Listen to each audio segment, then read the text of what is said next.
नमस्कार दोस्तों। आज से स्टार्ट कर रहा हूँ मैं अपने चैनल पर सीरीज़ जिसमें कि फिजिक्स, केमिस्ट्री और मैथ का पूरा सिलेबस कराया जाएगा। इस लॉकडाउन का फ़ायदा उठाइए, ये फ्री क्लासेस मिल रही हैं आप लोग को, तो उसका फ़ायदा उठाइए। और अगर आपको कोई जानकारी चाहिए हो तो आप इस नंबर पे व्हाट्सएप या टेलीग्राम कर सकते हैं। आप HK ऑनलाइन ट्यूटोरियल पे ईमेल भी कर सकते हैं, और आप हमें फेसबुक, इंस्टाग्राम और ट्विटर वगैरह पे फॉलो कर सकते हैं, जिसका लिंक डिस्क्रिप्शन बॉक्स में दिया हुआ है।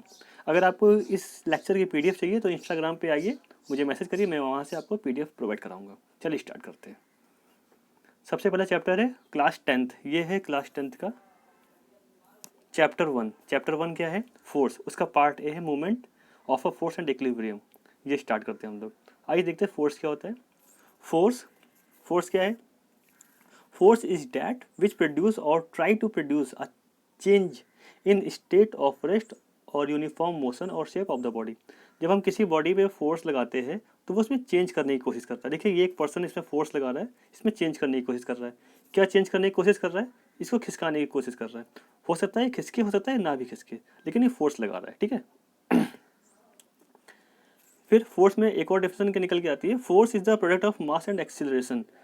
फोर्स जो होता है, अभी हम लोग आगे चेक प्रूव भी करेंगे, m इंटू ए के इक्वल होता है। ठीक है ना, m इंटू ए के इक्वल होता है फोर्स। तो वो मास और एक्सीलरेशन का प्रोडक्ट होता है। फिर आता है फोर्स ऑफ कांटेक्ट। देखिए, ऐसे फोर्स जो कि कांटेक्ट पे लगाए जाए, मतलब कि force is applied by actual touching the body. जैसे कि आप देख रहे हैं, ये जो पर्सन है, ये जो फोर्स लगा रहा है, इसको टच करके लगा रहा है, इसको बोलते हैं फोर्स ऑफ कॉन्टैक्ट। ठीक है। Example, when we press spring on when we squeeze lemon. जैसे कि देखिए, स्क्वीजिंग करते लेमन की, तो भी हमको कुछ उसको टच करना पड़ता है। बिना टच करे स्क्वीजिंग नहीं कर सकते। जब किसी इंस्ट्रूमेंट से करेंगे तो इंस्ट्रूमेंट को टच करना पड़ेगा। फिर आता है फोर्स ऑफ डिस्टेंस। ये कुछ टाइप करने में स्पेंट हो गई है। Force of distance movement motion in a body due to some force applied from a distance. देखो, यहाँ पे क्या होता है, फोर्स ऑफ डिस्टेंस क्या होता है कि उसमें जब कोई मोशन हो किसी पर्टिकुलर डिस्टेंस। इसका एग्जांपल सबसे अच्छा ये, देखिए मैग्नेट है ना, ये मैग्नेट रखा हुआ है इधर,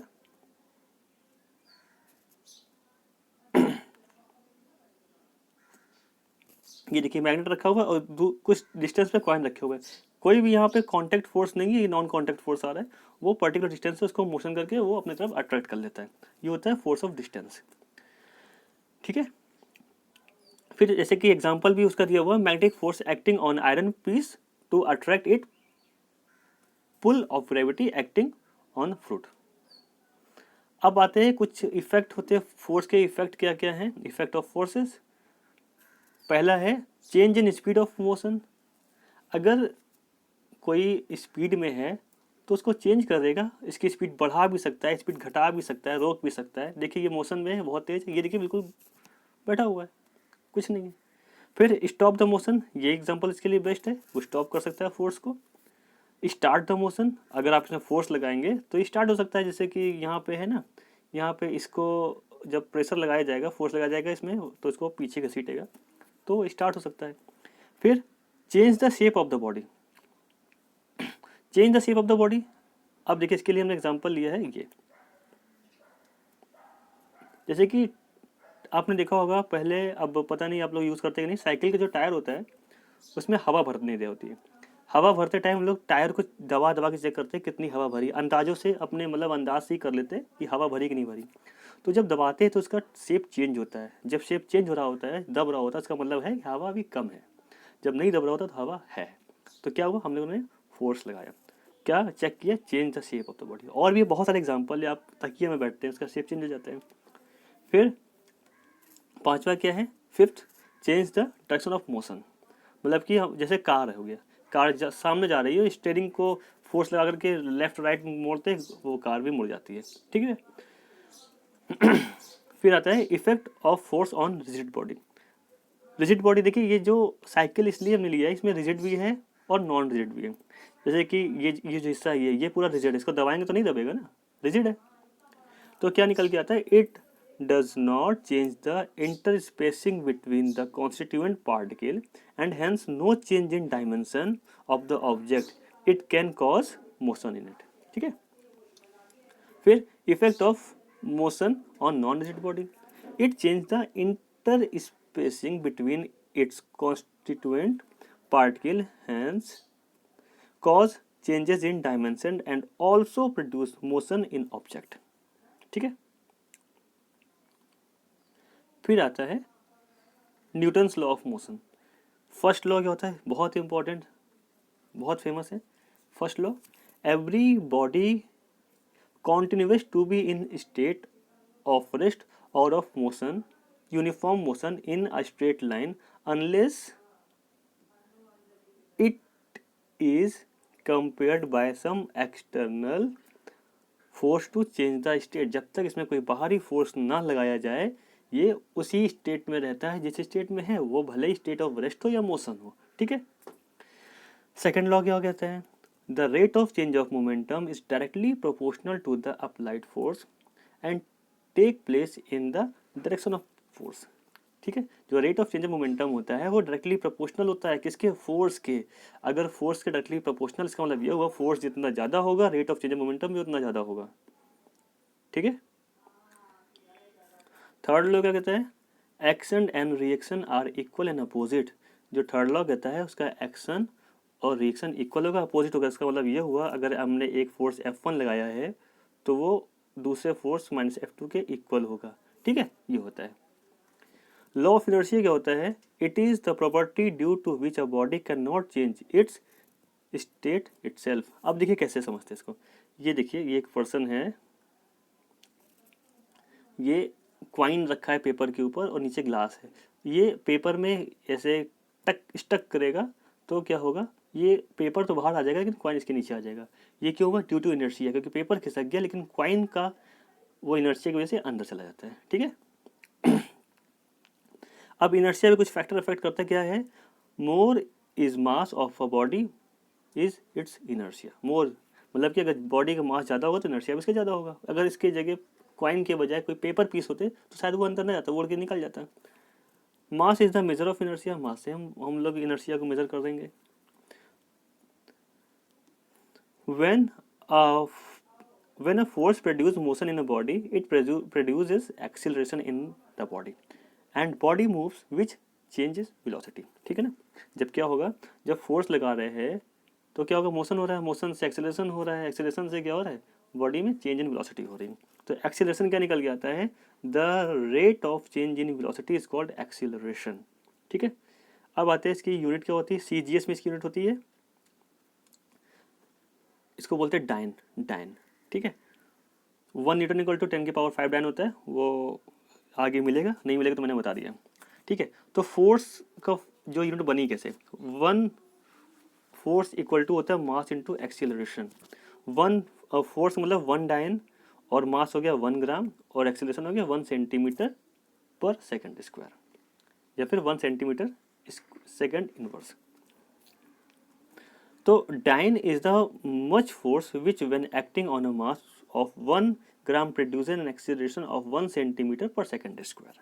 ठीक है ना, अब आते हैं जरा MKS सिस्टम में। MKS में क्या होता है, kilogram metre per second square. वहाँ पे ग्राम था, यहाँ पे किलोग्राम हो गया, वहाँ पे सेंटीमीटर था, यहाँ पे मीटर आ गया, बस इतना फर्क है। तो SI unit of Newton, SI unit of force is Newton. तो force equal to mass into acceleration होता है ना, मास हो गया kg और एक्सीलरेशन हो गया मीटर पर सेकंड स्क्वायर। ठीक है, तो यहाँ से डेफिनेशन क्या निकली, 1 newton is that much force which when acting on the mass of 1 kilogram produces an acceleration of 1 metre per second square. एक पॉइंट आता है यहाँ पे, एब्सोल्यूट यूनिट ऑफ फोर्स। ये क्या क्या होते हैं, ये होते हैं डाइन एंड न्यूटन्स। ठीक है ना, फिर आता है लीनियर मोमेंटम।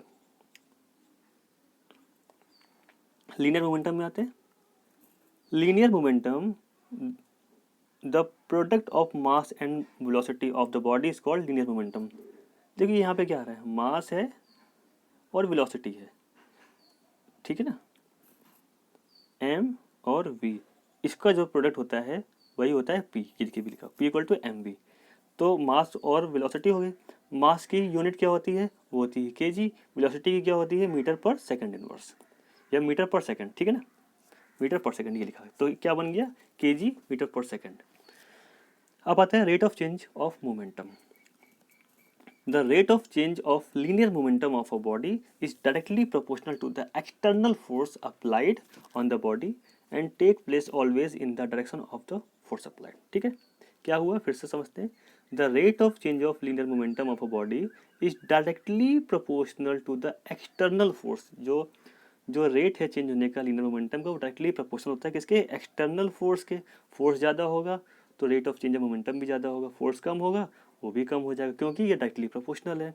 तो क्या हुआ, and take place always in the direction of the force applied. जिस डायरेक्शन में फोर्स अप्लाई हो रहा है उसी डायरेक्शन में ये भी चलता है. ठीक है, अब rate of change of momentum is force. अब क्या आता है यहाँ पे, Newton second law help to. यहाँ पे अब देखिए, अच्छा चेक करते कैसे बनता है. हम लोगों ने चेक किया, अगर फर्स्ट मोमेंटम है p1 equal to M U और सेकंड मोमेंटम है p2 equal to M we. ठीक है ना, ये u है इनिशियल वेलोसिटी, v है final velocity. Change of momentum during time t, तो ये क्या निकल के आएगा, अगर हम लोग p2 बड़ा है, p2 में p1 को माइनस करेंगे तो p2 माइनस p1, और यहाँ पे p2 की वैल्यू, यहाँ पे p1 की वैल्यू क्या है, M V minus M U. तो क्या बना ये, change of momentum of during time T बने M V minus M U, यहाँ से एम कॉमन कर लिया. ठीक है ना, और rate of change of momentum, मतलब रेट का मतलब होता है डिवाइड बाय टाइम, तो यहाँ से एम कॉमन करके टी से डिवाइड करा दिया तो बन गया टाइम. ध्यान से देखिए ये क्या लिखा हुआ है, ये फॉर्मूला को जाना पहचाना लग रहा है. v minus you upon T जो होता है rate of change of velocity, जिसको हम लोग कहते हैं एक्सीलरेशन. प्रूफ हो गया यहाँ पे, rate of change of momentum equal to mass into acceleration. कैसे, बाय न्यूटन सेकंड लॉ. ठीक है ना, तो F equal to M A यहाँ पे ये प्रूफ करके आता है.